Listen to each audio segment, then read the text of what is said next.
So many people ask, is this gear good enough? well, that's the wrong question. Good enough sucks. And if you're like me, you're always looking for the next shiny gadget to solve some creative pain point, and you need the best.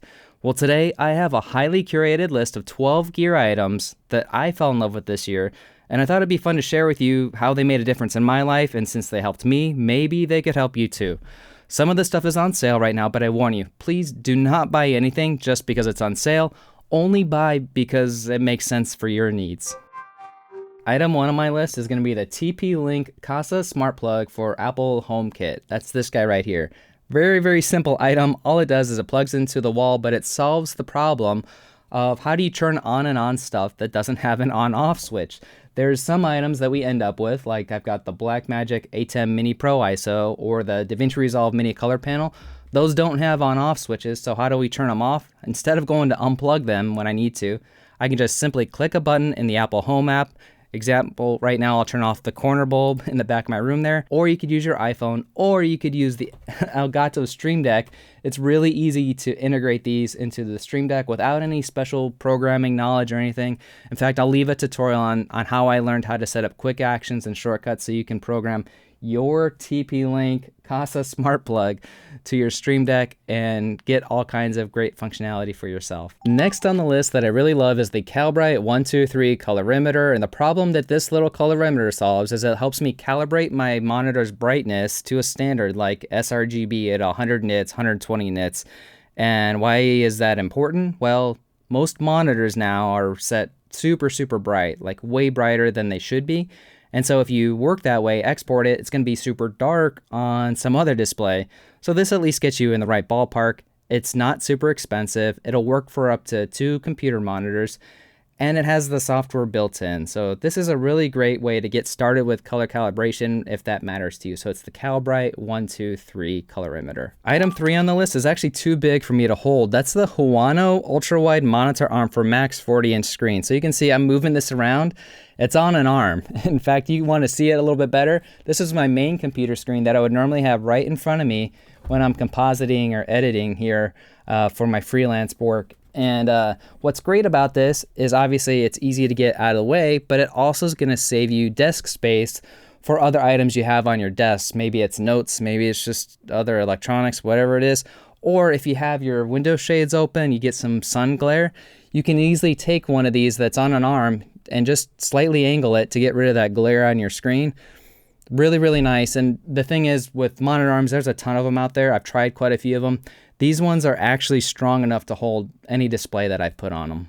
Next up is the Wacom Intuos Pro drawing tablet. Now there's several of these out there. I don't really care that you get the Wacom one, but if you ever have the problem that you're working with your mouse, maybe you're doing some visual effects and you get that feeling in that part of your wrist, you're actually causing a lot of pain because you're in an unnatural position. It's not necessarily ergonomic. You're not getting the blood flow.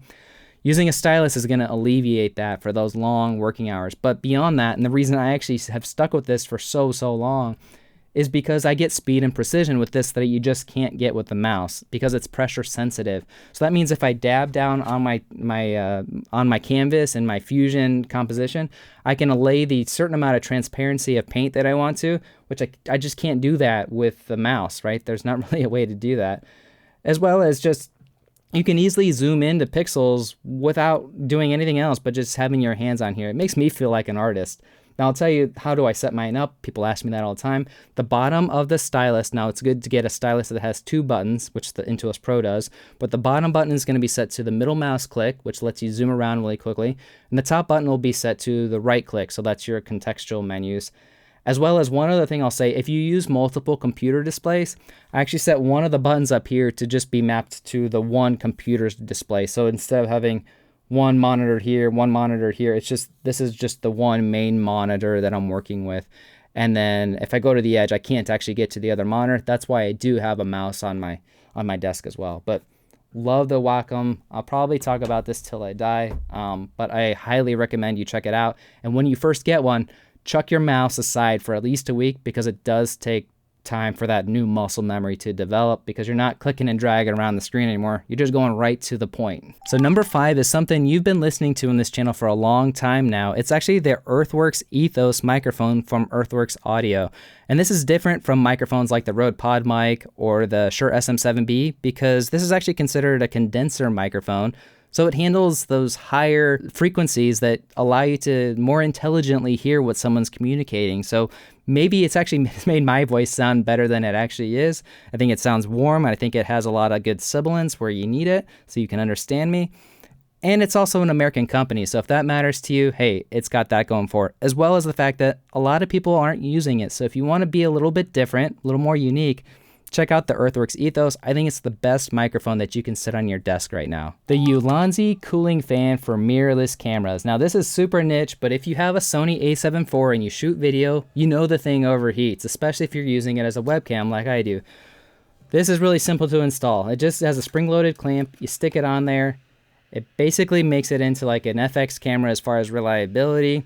It's a rechargeable USB built-in battery. And yeah, it'll just let you stream all day long. So been a big fan of this thing. It's solved a big issue, which has just been overheating with the a7 IV. On the topic of camera equipment, I got to mention this guy. This is the Zhiyun Weebill S gimbal. Now, I'll tell you, Zhiyun, they reached out to me and said, hey, do you want to try a gimbal out? And I said, sure. So they sent me this for free. This is the first thing on the list I did not pay for, but I probably would have. And the reason why is because it's so small and lightweight and travel friendly. So I can actually work with this thing. It's got an extra handle here.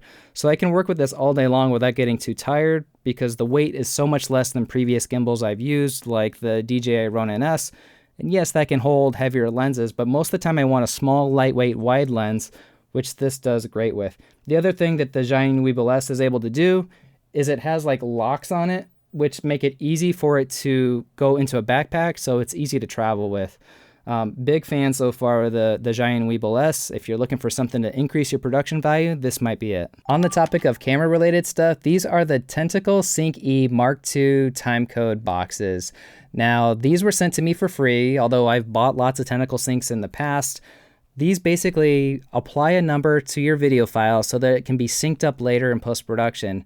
And basically you sync them up once during the day and it'll just run continuously.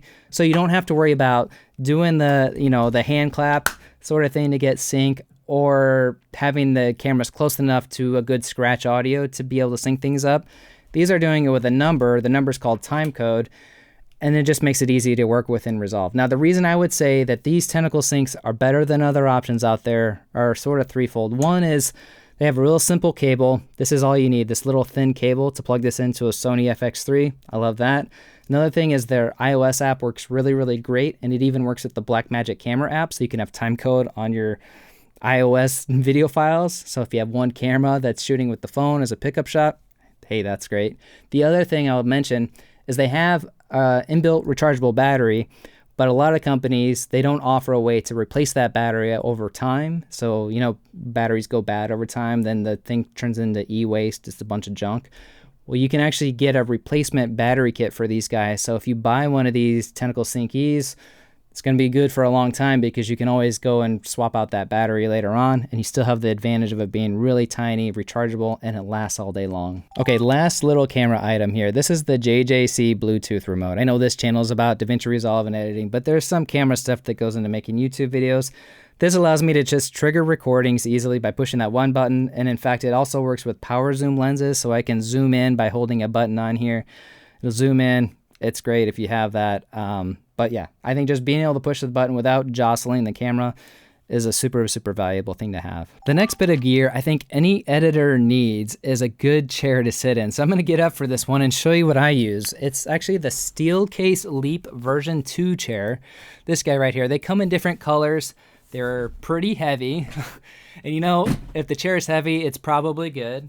But no, honestly, I've been sitting in this for the past year and I haven't had any back issues. I was using a gaming chair and I couldn't sit in that for more than two hours at a time. But the big pro tip I want to give you here, I'm not giving you an affiliate link. I'm just giving you a link to where I bought mine from.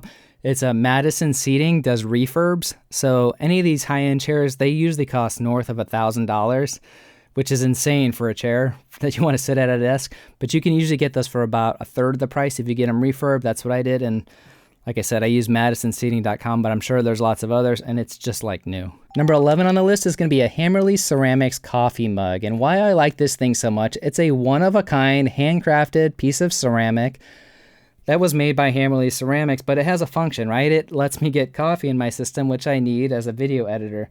Now, I'll tell you another thing that's important to think about when you're buying stuff these days is this was made by an artist for people that appreciate art. It was not made by some AI thing out there that automatically created it because a computer could do it. I get inspired because an artist made this, so I can go and make art myself. That's simple. Last but not least is this Watershed Ocoee dry duffel bag. Now, this is not something you're going to find on Amazon probably. This is the best thing out there. It's lightweight and it's guaranteed to keep your stuff dry under a waterfall. It has a special patented Ziploc top to it. I took this recently this year on a canoe trip, but I would easily take it whitewater kayaking, rafting, on a ski trip, anywhere where you might have a bunch of elements. Maybe you're camping and you'll be caught in downpours. This is going to keep any electronic. It could be a camera, a phone, an iPad, computer, dry, and it's a really nice, lightweight, small size. So this is the Watershed Ocoee bag. Thanks for hanging out with me today. My name is Chadwick. Use the links below if you want to help out the channel so I can make more free DaVinci Resolve tutorials. And because there's so much more to learn, I'll see you in the next video.